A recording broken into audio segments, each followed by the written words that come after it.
There's always a sniffly nose or there's always something. But I'll tell you why I begged and pleaded for them to bring her in today. And that's, last weekend we had, especially with Memorial Day weekend, we had everything that you can imagine to do outside. And of course, this whole week we've had hay fields to try to get in. And it seems like you can't walk across the yard without a tick.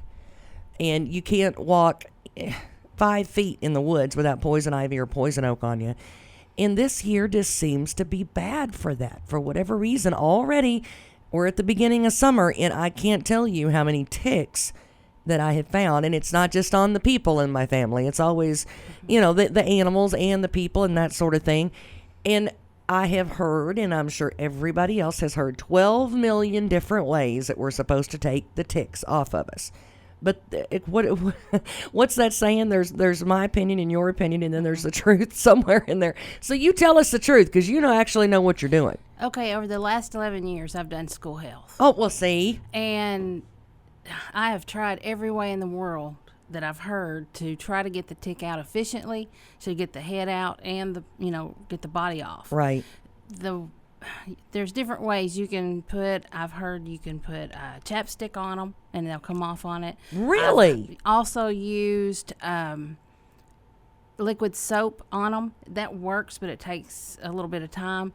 The one thing that I've found that works better than anything else on the market is a little device. It's a little plastic thing that you can find at Walmart in the pharmacy or in the camping area called the Tick Tornado.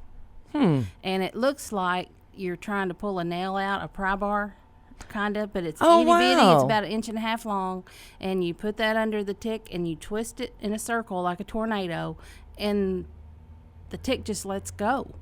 And you get I would too if both the head and the body. And the itty bitty ones, the little deer ticks that people call them around here, they're the hardest ones to get both the head and the body off. Usually the head will break off and stay in the skin. Almost every time. I mean, you can look around yourself right now and raise your hands. How many of you have taken a credit card out of your wallet trying to scrape those things off? Well, the Tick Tornado, every time I've used it over the last 2 years, I got both the head and the body out. See, and that's when awesome. you leave the head in, that's when you run into your problems of, the diseases that they carry and things. Well, I'll be honest. We were talking about it a while ago. I got Lyme disease last year, and that was something that I'd been bit, I don't know how many times since I was a kid. I was never a person or a child that wanted to stay in the house. If my daddy went outside, I was nipping in his heels. Everywhere my daddy went, that's where I went. And, I've been doing that a lot as an adult, too. I still follow him around all the time. But that includes a lot of ticks. And now my kids are getting ticks. And I have a son with special needs. There's a lot of things that he can't tell me because he's nonverbal. So these sorts of things. And it seems like with him, if he gets a mosquito bite or a tick bite, it is a huge bump. It really bothers him more than it does necessarily even myself.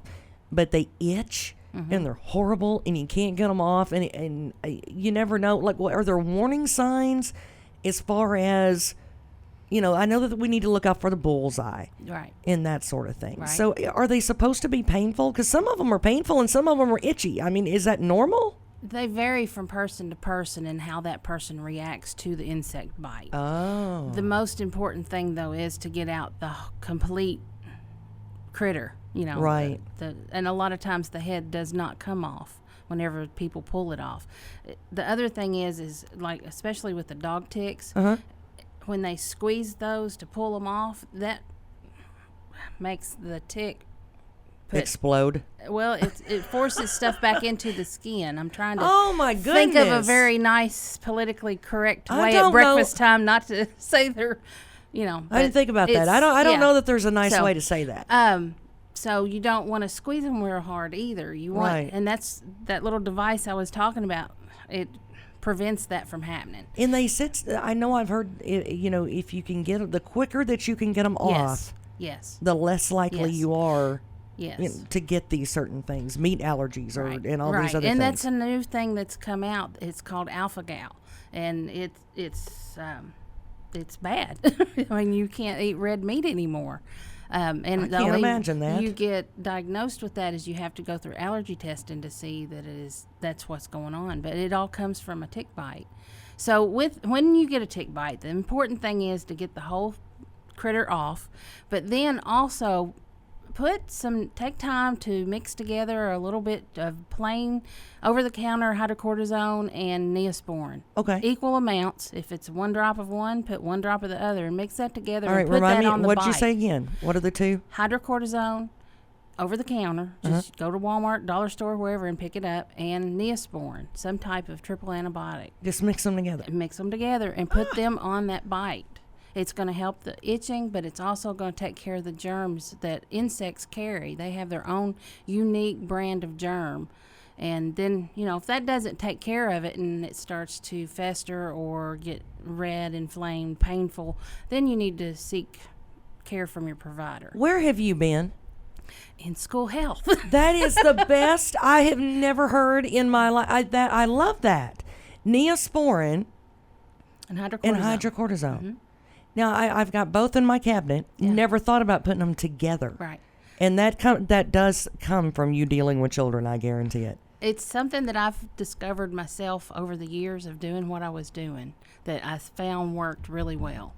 And if you really have an allergic reaction, kind of a sensitivity to like mosquito bites and things, right, you can also add in a little topical Benadryl to it. Topical Benadryl? Mm-hmm. My goodness. Well, and I will tell you, I know we didn't spend much time on that yet. I still wanted to bring that up at some point. She did used to work as a nurse at the school. Mm-hmm. And I guarantee you she's seen my kids. And I, if you have school or kids in the school system in the last few years especially, I guarantee you she's probably seen your children as well. And we appreciate that very much.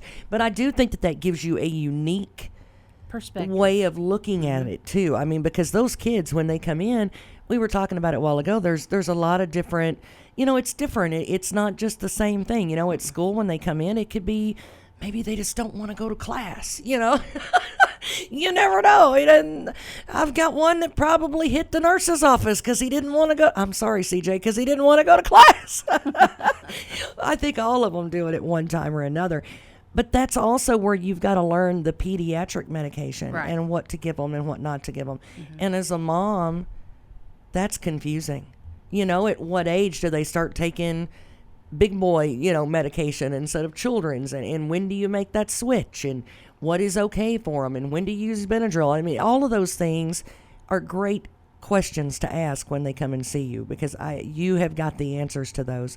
And I will tell you, she's a wealth of information that I don't think everybody would have the answer to. She does. I'm not going to put her on the spot. I will say that we're going to change gears for just a second, because we're going to stop talking about ticks for a minute, and then now you can pick your biscuit back up. We're going to stop talking about ticks, but we're going to start talking about another irritant that I promise you're not going to want to miss on WPKY. Hang with us.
1580 103.3 WPKY, and we're here live on Coffee Talk, and I've got Deborah Stovall with me, and she is a nurse practitioner that is just opening her doors, and we wanted to welcome her.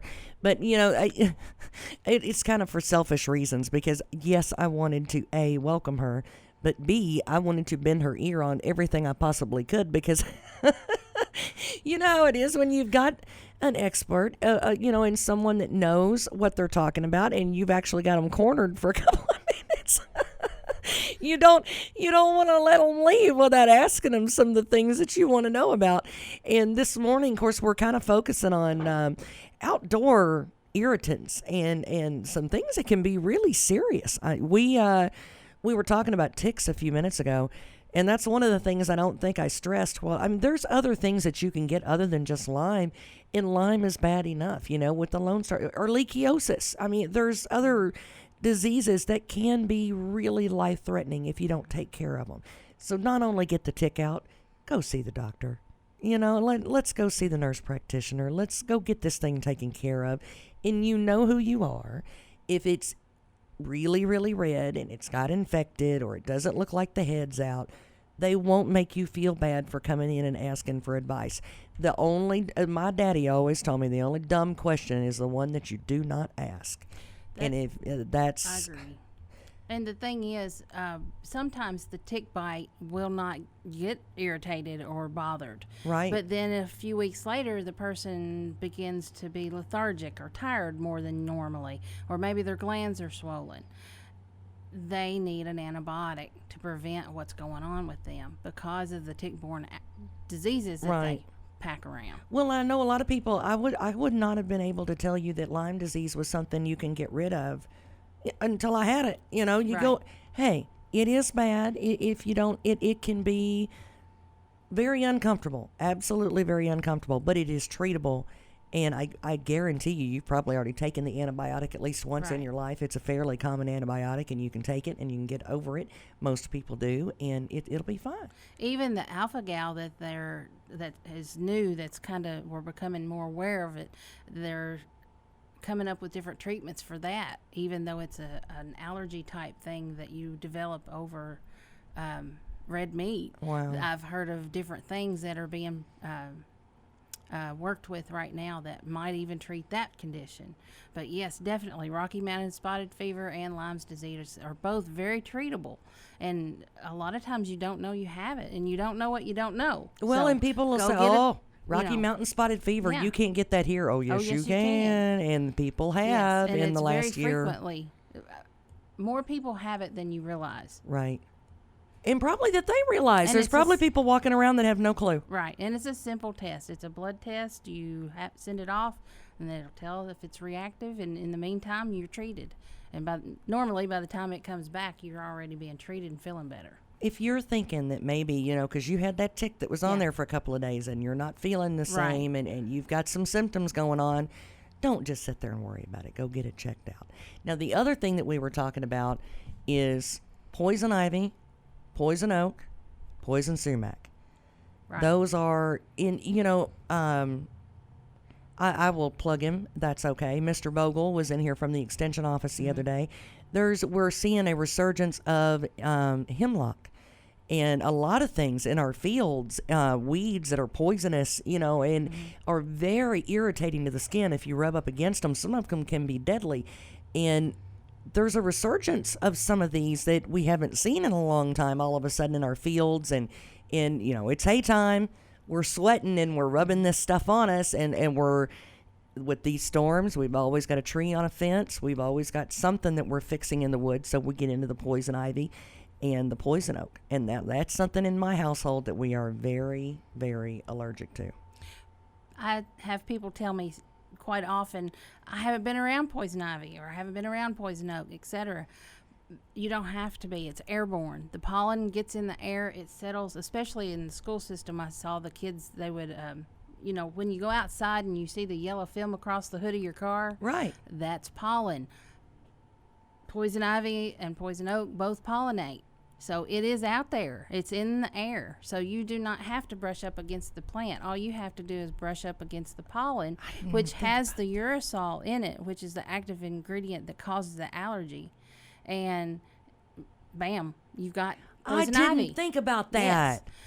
So there's preventatives. That's basically the best thing that you can do is do a preventative. There's lotions that you can buy to put on prior to. For poison oak, there's a preventative? Yes. Ooh. There's soaps that you can use. Like if you think you're going to be out and you may be exposed, take a bath in that soap or lotion down with the product, and it prevents, if it gets on your skin, hopefully it's going to prevent it, but if not, it's going to prevent it from being as bad. Right. And then, of course, if you do develop the rash and the redness and the itching, if it's anywhere on the face or close to the eyes or in your more private areas, you definitely need to go to the doctor or to your provider, whoever that is, and get treatment for it. My grandma used to swear by good old-fashioned lye soap. That's what she used to, swear by. There are many home remedies that are really good. I've heard of people using bleach, but that's very harsh on the skin. Oh, my goodness. A newer one that I've heard of recently that I'm highly allergic to it myself, that works phenomenally well for me, is plain old apple cider vinegar. Really? It is awesome. It works and just really on good. The skin, just wipe it? Yes. But now it's a drying effect, so you have to be So that would be after you've already showing symptoms You've already of the got rash. it. Yeah. Right. Yes, definitely. Okay. Well, I see you are I did not know that at all. I mean, and I love a home remedy. I love, you and I talked about that a minute ago, I love when I can put something on my kids, or when I'm giving something to my kids, it's an all-natural thing, or Right. I know where it come from because I'm the one that picked it, or I'm the one that put it together, so there's a lot to be said for that. And I think that a lot of people really and truly, that makes them feel better, as a mama and a daddy, that makes you feel better when when it's all natural. Maybe it's a home remedy, maybe it was something that grandma always did, and now you're doing it with your kids, and I think that's still going on a lot. There's a lot of tried and true home remedies like that are very good and that can be used. Some of those have been pushed aside right over the years, but I think we're all seeing a resurgence of investigating these remedies again and using those, but you need to incorporate that with modern medicine also sometimes. So it's always, don't just rely on one or the other. Right. See what works best for you. And again, don't stay there till you're so sick. Come in and ask you, and you will tell them, maybe it's time to move past the home remedy. Let's move into something else. Exactly. Because, and my dad, for example, Dr. Janina, I'm sure everybody remembers Dr. Janina from a kid. He always called you sis, always knew who you were when you walked in. And he always he just always knew what to do. Well, sis, what's wrong with you today? And that one of the things that he used to give was some penicillin, because my dad is very highly allergic to it. It just makes him really, really ill. And I am too, but not as much so as my dad. But I'll get it. I can't touch anything. I used to have to wear socks on my hands to bed, so that, because is it true that if I get, and it seems this way, but if I get poison ivy on my hand and I touch my arm, guess where it's going? Yes. Anything that I touch. Yes. Okay, well, what if I touch a doorknob and then my kid touches the doorknob? Can they get it that way? I mean, could it be that easy where, like, flu? It's possible, but you have, where the poison ivy and poison oak weeps, that uracil is secreted in that weeping, okay? So you would have to come in direct contact with that product. Oh, that, I get it. Juice. Yes. I'm just asking gross questions, evidently, this morning. So it's very possible, yeah. Well, and see, it always did, because it seemed like, I would go to bed with it on one hand and I'd wake up with it head to toe. And, if it's supposed to be by contact, I couldn't figure out how that was happening. And my dad and my mom used to put socks on my hands. And it's not as mean as it sounds, okay? It was for my own good. They used to put, the cream on there and then put my sock on my hand. And it the worked. key is not to scratch, because if you scratch and you get it in your fingers, It's under your impossible. nails or whatever, and then you do touch somewhere else, you're just transporting it. It's impossible not to scratch Right, it. so I mean, it just is. You have to control the symptom of it. Well, and Benadryl can help with that too, right? Yes, yes. With the And- itchy? Right, and there is topical, and then there, of course, is oral that you can take. And they even make it in a spray, I believe. that And you can use. sumac is making a comeback. That's something that you hear a lot about, the ivy and the oak, but you don't hear about the sumac. Right, and they're all similar in their appearance and what it. I mean, they're all green, but you could go online and find pictures and the images, and if you will Google it or whatever search engine you use, and it will show you. Knowledge is key. If you know what you're looking for, you know how better to avoid it. And now the symptoms are pretty well the same, though, right? I mean, Pretty much rash, itching, so on and so forth. But if we are starting to have a closure of the throat, and see, this is the other thing that I told her I wanted to make sure that I had plenty of time to go over this as well, as bee stings. And that's something else that we have been inundated with, this year. And I know that the horse flies, if you're a horse person, or you're out with livestock or anything, you get the horse flies as well. We were laughing because Godzilla was on my window the other day at home. I called this horsefly Godzilla because he was, it had to have been T-Rex size, horsefly. And those things can pack a punch. And the horseflies even can really make you sick. And I said, but the bee stings, I'm one that has to have the EpiPen. But my children, they have reactions, but they may not necessarily need the EpiPen. So how do you know, what are the early warning signs of, you better get an EpiPen, you better get them somewhere, it maybe they're a kid and they've never had a reaction before, they might not have been stung before. How long have we really got before we figure that out? You need to err on the side of caution. Okay. If in doubt, get somewhere.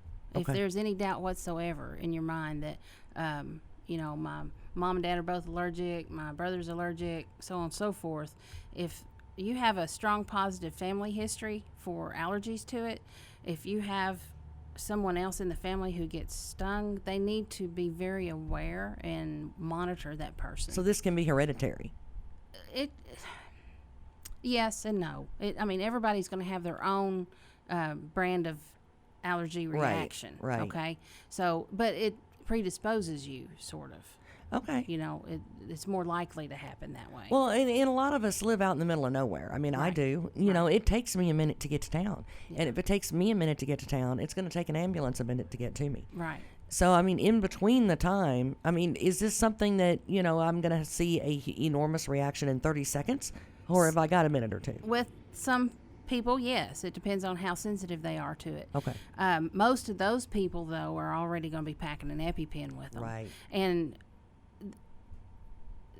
using an EpiPen, if you have any doubt in your mind whatsoever that I need it or I don't need it, use it. You need it, yeah. Because all it's going to do is cause your heartbeat to race a little bit more.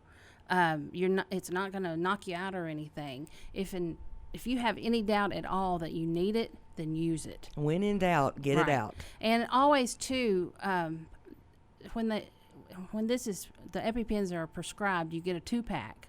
Always keep that 2-pack with you, because if you break it apart and have one here and one there, it's not unusual to use the first one, and in 5 to 7 minutes, you're needing that second one. I didn't know that. Yes, you have to have both of them together. That's why, like, even in the school system, whenever I was there and the kids would require those, I would always tell them I have to have that 2-pack just in case I have to give that second one. I did not know that, because I am one that I put one in my purse and one in the glove compartment, or one in the on top of the fridge, or that way I can, have them in multiple locations. Right. But I need 2 of them together. You need 2 with you, and if you need one somewhere else, you need 2 for there.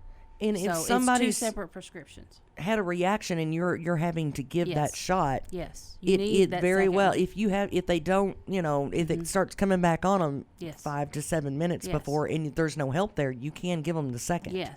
Yes, with no hesitation, give it, especially if they're having a severe reaction.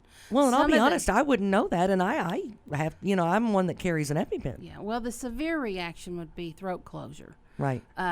But before that happens, anyone who has severe allergies, they'll notice that maybe their ears are itching, and it just all of a Ears sudden, itching. yeah, you just feel like you gotta wiggle it a little bit to keep it from itching. But And that will tell you that's when an the allergy. reaction's coming on? Yes, in some cases, not all cases, but in some cases, that's one of the first telltale signs.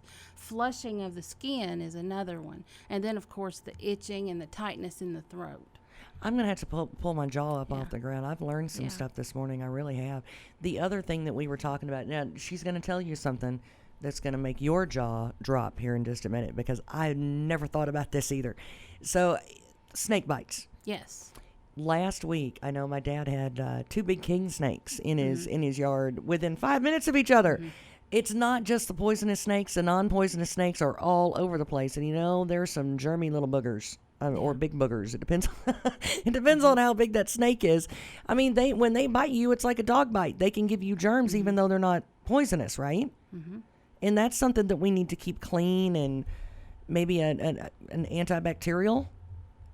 If you get bit by a snake, even if it's not poisonous, what do we do? Wound. Yes. The big thing is people, they don't know how to react to the bite. What do you do? Right. Okay, I've been bit. What do I do? Well, the most important thing is to remain calm if you can. Now, some people just freak out if they drive by That is a lot to ask of me. But the best thing for your body completely is to remain calm, because if you get excited and your heart gets to pumping, it's going to circulate that venom, if there is venom, quicker through your body. Well, that and makes that's where sense. you're going to have problems. So the best thing is to sit down, remain calm, and everybody packs a cell phone. Call somebody on your cell phone and say, "Look, I've been bit. Please come help me." Well, I don't know that that's the truth. I mean, you're out hauling hay, and if somebody's picking the bales Right. up and throwing them up on the trailer, you grab a bale. How many of us have seen that snake poking his head out the side of that hay bale when they're about to throw it up on the trailer? Or maybe you're the poor guy on the trailer grabbing the bale when it's thrown up at you, and here comes a snake right up with the bale. Right. And that happens. Right. And right now we're in these big fields. We're down in the bottoms. We're in the barns. I mean, these snakes they've been curled up all winter, and they are ready to go. I Right. mean, and they're wanting to sun themselves, and they're not really friendly right now. Right, and that's the thing. They're coming out and they're being, trying to find a place to stay. And then Right. if you go traipsing through their environment, you're hindering their relaxation. So they're going to not be real happy. So make sure that you call 911, but stay calm. That's Right. the first thing. And the other thing is, people say, "Well, do I need to try to suck the poison out of it?" Well, yeah, No. we've seen it on TV a million Right. times. And Come on. For years, that's what they've done. Now, if you are lucky enough that you've been down to Bass Pro or somewhere and you've got a snake bite kit that's got the little thing in it that you will allow you to do that, that's awesome. But it's not highly recommended anymore to suck it out and spit it on the ground, because too many people, and we see this every single day, poor dental hygiene. They have cavities and things in their mouth, or maybe they have sores in their mouth. Do not suck the poison out, because what's going to happen is it's going to go straight into your bloodstream through your oral cavity, and your gums, and anything that happens in your mouth goes straight into your bloodstream. So that's one of the reasons we use the oral cavity to administer medication sometimes, because it will go so quickly into the bloodstream. So if you've got snake poison in your mouth, you're both going to be laid out on the ground. Okay, pick your jaws up off of the floor right now, because that's where mine was at. It's common sense, but you just don't think about it. That is I'm telling you, that's the number one thing that I should have thought of, because we were talking about that, about sucking out the poison, and that's what, for so many years, that's what you heard. Oh, tourniquet, suck out the poison, spit it out. And when you said that, I bet my jaw was hanging on the ground, because it's common sense. You just don't think about it because of all of the dental stuff. Right. And I bet you anything that we have a snake bite kit that was probably made in 1970 something. It's been in my dad's glove box of the truck forever, and it does have the little plunger. Right. And now that's okay.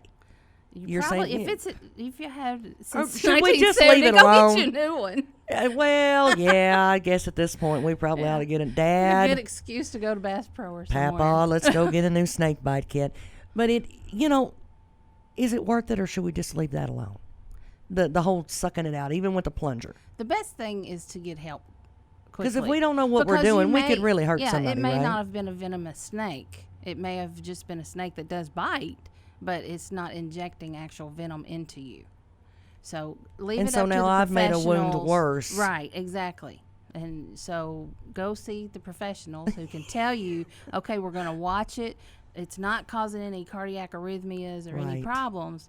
Or, yeah, we need to give you some medicine. Okay. There are antidotes that they do give in some cases, but not all, because they found that it's better to just monitor and watch. And not everybody has them anyway. And it depends on where you've been bitten also. So, Well, now most of the time, in my experience, if I'm going to get bit, the times that I haven't by a poisonous, I have been bit by a non-venomous snake. Yeah.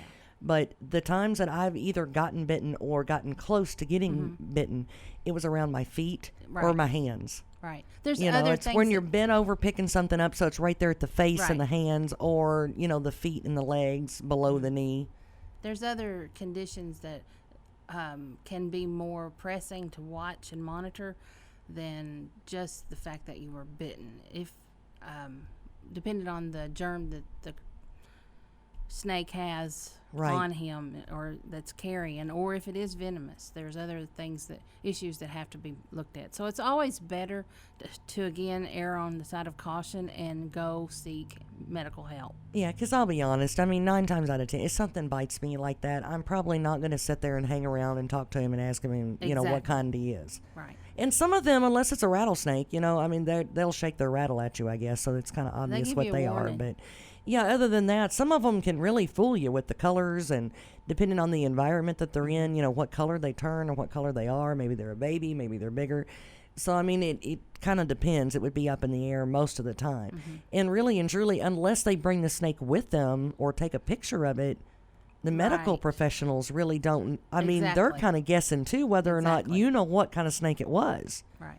So I'll tell you, you have been a wealth of information this morning, and we really appreciate you coming in. Thank With you the very much. environment and everything that's going on. I mean, everybody is out in the field. We've got a lot of farmers out there and a lot of kids.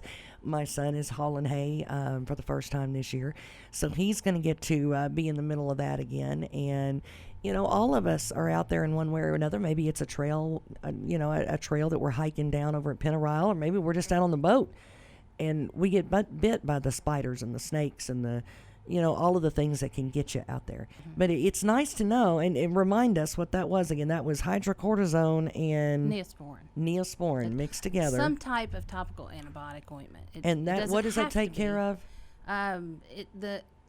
The Neosporin takes care of the bacterial part of the bite, Okay. which would be the germs that they individually carry. They have their own little unique brand. And then the hydrocortisone is for the redness, the itching, to swelling. And then the apple cider vinegar Helps with the poison ivy. It helps dry it up. There you go, people. Will you come back and see us? I'll be glad to. We will figure out something else that we want you to come and tell us that we're wrong with, because I'm telling you, there is as much misinformation out there as there is real information sometimes. And you can think, well, and my grandma was wrong every once in a while, people, about, some of the home remedies. And it's not their fault. They were just raised that way as well. So anyway, if you have any questions, give them a phone number where they can reach you at. That's a good question. Hang on just a minute. Well, It is the office out at Dr. Littlejohn's. Okay. I believe it's 3233. it is. I just started to tell you, I know that one by heart. Right. So I'm Good morning, Dr. Littleton. Just moving into the digs, so I'm not real familiar. I haven't called out there yet. We are glad to have you. Thank you and very we are much. very proud that you used to be a nurse here in the area for our kids at school. And that makes a huge difference to a lot of mamas and daddies. I started in home health. Well, I was at the hospital first, and then I went to home health, and then I went into public health. And from there, I'm here now. Well, see, I think that's good though. You're well rounded between the home health and then the school and then now out here. I mean, you've Right. really seen all aspects of it. Each I've always said that each job built on the previous job to prepare me to be where I am today. Woo! Put that on a T-shirt and a coffee mug. I'm telling you, you're gonna love her. You're gonna love her as much as I do, and I'll share her with you. You go out there and see them, and we sure appreciate you when you come back. Of course, Thank you. Coffee Talk. We're going to change gears here in just a minute because I seen Mr. Charlie Cotton walk through the door, and of course he's with the Caldwell County Animal Shelter. So we're going to talk to him in just a few minutes and see what they've got going on out there. Oh, excuse me. It is 8:51 on Coffee Talk on 1580 103.3 WPKY.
Fifteen eighty 103.3 WPKY, and I have Mr. Charlie Cotton with us. How are ya?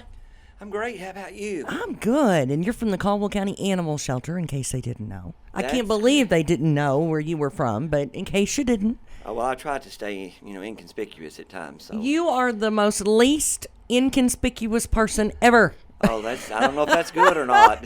Everybody knows you and they love you, and you do a really good job out there at the Caldwell County Animal Shelter. You really do. And I will say, you guys have been busy this week. Yes, we have. Uh-huh. Busy, busy, busy. We've been Because busy. I have looked at this. Of course, we do the lost and found pets in the morning. Right. And boy, there That's a has good been deal. a bunch of them this week. Right, and I have one or two that I could maybe mention or whatever. I that, wish you would. Go ahead. that we have found, and if it's your animal, we would love for you to get it back. And I know you'd like to Yes. have your animal back. We have a black and white pit that's probably about about a year and a half old. Really, really nice dog. Appears to be housebroken. Oh, Because he wow. doesn't dirty up his kennel, so that's a good sign. So that is also a sign that probably he's been in a home. Around people. Somebody had to teach him around that, right? people, and he's very sociable. So if he's black and white, if that could be your dog, we'd be glad to return him to you. And what is his shelter name? Do you remember? Freddie. Freddie. Freddie's his shelter name. Of course, we Okay. don't have a clue what his real name is, but you know. Right. But that way, if they call out there, I mean, because if you just say, I heard about the black dog, I mean, that's, Yeah, occasionally there's a lot of someone will black call dogs. and say, "Have you seen Valencia or whatever?" Right. Well, hon, we don't know what your dog's name is. Right, describe If you'll it. describe the dog or where it might have been running loose in what area, I can tell you if we have it. But Right. by the name, we don't know what the name was. Well, and I guarantee, I've had 2 people ask me this morning about Gambler and what happened with Gambler. And of course, you all had offered a reward for him. Yes, there was a reward offered for him. Some volunteers got together and offered that. Right. He hasn't been found.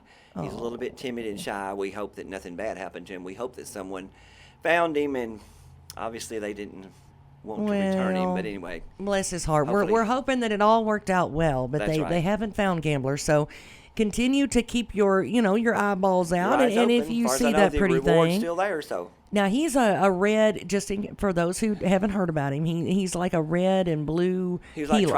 a tricolored healer. Right, and his head is mainly red, the red healer, and then his body's Yes. got a lot more of the blue and black and Right, gray, that's true. gray colors. So who else have we got out there that we need to talk Okay, about? we I mean, have, there's some. We have Dalton out there, which Dalton is a lab mix. Again, he was picked up, but he came in with his toenails trimmed, and Oh wow! he appears to be housebroken also. So Hey, obviously he's someone's My kids animal. aren't housebroken, Charlie. Well, Well, my parents used to I better say not say wasn't that. They're either. sitting outside in the truck waiting on me They're right now. probably listening. You better be nice. Hey, I like this dog more and more though. Right. Tell me all about him, too. He's probably about 5 years old, so he's already a seasoned dog Oh, and just wow. real loving. We do have one prospect for him an adopted home once he's available. If no one claims him, if he didn't get returned to his owner, we do have a prospect maybe of him being adopted to a good home. So that's Well, good. that's so a that's good news. thing. And I saw one that looked like a little fawn-colored boxer that's got a little blaze all the way down the Well, front. that's Summer. Actually, we think she's boxer pit bull mixed or whatever. Pretty little thing. Again, appears to be housebroken and everything. So, And that now just, she was found out at Shady Grove Road in Fredonia. she'd make a great pet too. Make Yeah. a really nice, and she's so cute. If you have not seen her picture, you need to go on And then Facebook we and have, look at her picture. So cute. We have Tessa out there, which Tessa is a pit bull mix, and I know that scares a lot of people, but this is a loving female dog. Right. She's probably only about 2 years old. Well, her name is Tessa. That she can't be mean. She has. There you go. She has some. She has quite a bit of socializing, I think, but she also has some training. She'll sit for a treat. Oh wow! And some things like that. And she's been there a little while. She needs a good home. And And about how old is she? she's probably about 2 years old. And so, I mean, that kind of stuff really does mean a lot, though, because that means that, not only is somebody, spent some time with this pup, it's used to getting some loving and hands on it, and And I feel like it if won't they've be had that much scared time as spent with them, much. that they're probably safe. Right. Because, but she was just picked up out in the country back a few weeks ago. I need to remind people of our hours. Yes, Monday, yes, yes, Tuesday, yes. Thursday, Friday, we're 10 to 4. We're open 10 to 4. Wednesdays, Sundays, we're closed. And on Saturday, we're there 10 to 2. Now, that is 489 Baker Hill Road. That's right there correct. behind the city county pool, right? Right? And now, okay, can reach us at- here's something everybody, well, including myself, a lot of people don't know. Can I drop? If it's something that maybe I can't handle anymore. If it's something where a loved one has passed away and they had a pet, what do we do? Okay. You can surrender a dog that you cannot keep any longer or whatever, but there is a $30 fee. Okay. And that's to help take care of that dog until we find it a new home Right. or whatever. Well, because that situation does happen. If a grandparent passes away or a loved one passes away, and they have an animal that maybe lives in the house or Someone whatever, had- and they don't know what to do with it, or Someone had called just last week, I think, that was in that predicament and had Right. two small dogs or whatever. We suggested to them that they check with friends and on Facebook or whatever, because they probably could rehome them without them having to come to the shelter. But 'Cause a lot that's of something times that they're able to do. They we're don't glad have to. we're glad to try to do that for them, but small animals like that are normally not accustomed to staying in a kennel Right. by themselves. They've been Right. with family. So it's easier on them if you can find them a home or maybe on your own. Well, what do they do if they find a pet? Now, this has happened before. I walk out to my truck in the morning to go to work, and guess what? There's a new fur baby out in the middle of the yard that wasn't there the day before. And so, for some reason or another, you have a special gift. Either someone left it to you, or it wandered on to Someone the has property. gifted me a puppy before in the middle of the night, or a kitty cat in the middle of the night. And actually, I've had more than one show up in the middle of the night. So I think everybody has, especially if you're out in the country. So what do we do? What is the correct way to do it? Okay, here's the thing to look for. Now, if it's a puppy like you're saying, possibly that doesn't have a collar or any ID or anything, then you can call the animal control officer and it can be picked up. Here's one thing I like to alert people to. In the county, there is not a leash law in the county. Okay. So if a dog wanders onto your property and is wearing a collar and looks like it's well cared for, it probably belongs to someone. Right. A lot of people tend to fasten it up or tie it up when it can't go back home. Well, now that's a good point. And you tie one up or pin it up and it stays at your house that way 2 or 3 days, then it feels like that's its permanent home. Well, you got some common sense going this morning, So- Charlie. I wouldn't have thought we about encourage that. you, if a dog comes to your house, looks like it's well cared for and it has a collar on, don't feed it, don't encourage it to stay, just leave it and it'll probably go back home. Well, that's the first thing the kids want to do. They say, "Oh, Mama, can we keep it? Oh, Mama, can we feed it? Can I we did go that out and too play as a with child. Every dog that crossed the farm, I thought I was supposed to keep it?" it. Well, My dad didn't think so, but I did. no, and my children's mother don't think so either. So she's a mean old lady. Right. But you Then, can't okay, here's keep one all thing of it, because also. I think that's also a responsible pet owner, though. You need to be not only responsible, but you need to be honest with yourself, what you can handle and what your family can't handle. Well, this is because true. if not, you don't want to bring a baby, a puppy or whatever into the house if you can't handle it, because then they end up right back at the shelter. But according to regulations, and I believe it's the state, it may be the county, but anyway, I think it's state regulations that if you keep a dog for 2 weeks, it's actually considered your dog. Really? You are the owner. The proud owner. Mutt. Right. No, I'm going to tell you, though, those mutts I've got 2 of them right now, and they are the sweetest things in the whole wide world. I would not give you, if somebody offered me money for them, I wouldn't take it, because I love those dogs. Well, mixed breed dogs make the best pets, actually. They really do, and I love them to death. They are Mr. Stubby and Muffin. Of course, Muffin, there's a whole story. We thought Muffin was a girl. My daughter named it Muffin. Turns out Muffin's a boy. We just don't, Well, think about it. Huh. Are muffins really male or female? Well, you never know. And Stubby, I mean, I guarantee you, just guess why his name's Stubby. Has a short tail. Oh, my goodness, Charlie. Well, to have that for a trivia question. Give them your phone number, too. Okay, 365-1000. Yes. Or you can call us, and then if you need the animal control officer, we can forward on the message on to him. Okay. Or whatever. And volunteers. It doesn't happen often, but in the event that there is a vicious dog or a dog you feel like might be vicious, you can call dispatch, and dispatch will call the animal control officer. Okay. Now, Because usually in cases like that, a policeman has to accompany us also. volunteers. What do you need volunteers to do? Well, to do just whatever they choose to do. Walk dogs, exercise dogs. So or whatever. you can come play with a puppy. Clean pens, wash dogs, or whatever. Because they need to be walked. And then rescue is an area we need help in also. Judy Galloway does a great job. But Judy's like myself. We weren't born just yesterday. We have a few years on us. And What she does that needs- mean? The rescue? Yes, what does that mean? What Okay. is the difference? What does rescuing mean? Okay. Let's go back this way. Adopting, of course, is when you come to the shelter, you fall in love with a dog, and you decide to pay and I'll go ahead and say this, the $80 fee or whatever. That includes spay or neuter. Right. It gets them up to date on parvo and bordetella shots and rabies vaccination for $80. You adopt the dog. Wow. Okay. Not all dogs may get adopted, so to help us get some of them out, Judy works through rescues, and that would be like, okay, for instance, some rescues just take Labrador retrievers or lab mixes. Okay. Some take boxers, just different breeds. Then some will take multi-breeds or whatever. But those people have to get openings before they can handle more dogs. Okay. So she works through them on the computer or whatever to find out when they've got openings, sends them pictures and information, and sees if they will be willing to accept this dog to a rescue. And what happens when it goes to that rescue? Then they find it a permanent home. Well, and I've heard of what they call a foster parent as well, where you can foster some of the animals until they can find them homes as well, right? Sometimes some of the rescues only will take the number of animals that they have fosters for. Oh. So sometimes that's why there's a delay Okay. in getting some into a rescue. But Judy does a wonderful job of that. For instance, we had 4 dogs that were rescued, and they were like 9 months old and were not socialized at all. And she was able to get those in rescue in Kansas.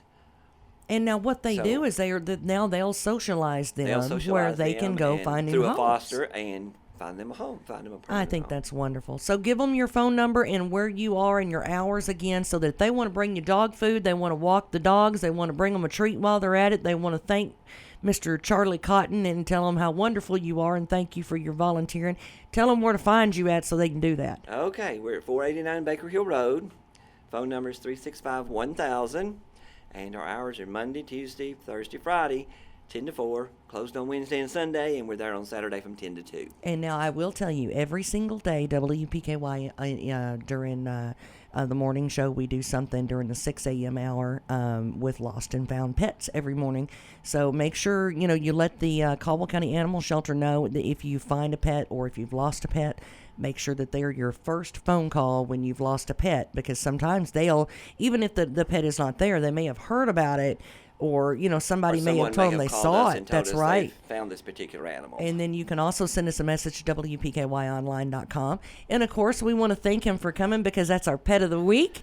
And we're going to have of course, they'll be back next Friday, and they come back every Friday, and we sure do appreciate all that you do. We thank you for the time. We really do. Thanks so much. Of course, today, not going to be, right now the clouds are starting to move in again on us, Charlie. I thought they were gone for good this morning. Did I. We did see the sunshine there for a good couple hours. It really kind of went through the fog, and I thought it was going to clear up. Got a few of the clouds back on us, and we're going to have some scattered showers through about 1 o'clock this afternoon. Not everybody is going to get it. It's not going to be a solid rain, but it is going to be one. It'll be patchy here and there, with a high around 79. Over the weekend, we've got, just an absolutely nice weekend as far as temperatures. If you're someone like me that doesn't necessarily, I'm not as young as I used to be, Charlie, and when it's 110, I don't fare well. I'm not as skinny as I used to be, Charlie. Maybe that's what it is. But tonight, mostly clear, low around 62. Beautiful and mild. Now, here's the day they need to come walk the dogs for you. Tomorrow is sunny with a high near 83. It couldn't be better weather than to go out there and walk those dogs. On Sunday, light scattered showers in the morning, but otherwise mostly sunny. Great day to grill out again with a high near 79. Of course, sunshine to kick off your work week. On Monday should be mild with a high near 75. So there's the day for your yard work and to catch up on some of that. Hey, we will see you on Monday bright and early at 6 a.m. It's 1580 103.3 WPKY.